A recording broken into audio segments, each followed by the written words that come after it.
ઓળખો. એટલે ભગવાનની કુળદેવી હોય હોય હોય હોય ના હોય જ.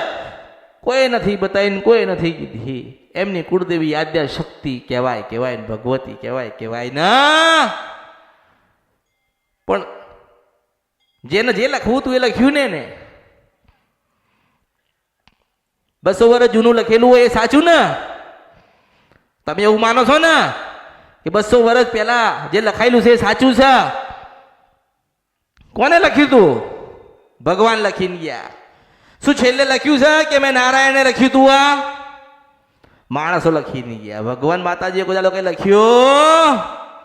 એમની તો જે લીલા કરીને એ લખાઈ છે, બાકી ભગવાને કશું લખાયું નથી. આપણે લખવાનું છે કે આપણી ખોડિયાલ આપણને મળી હતી.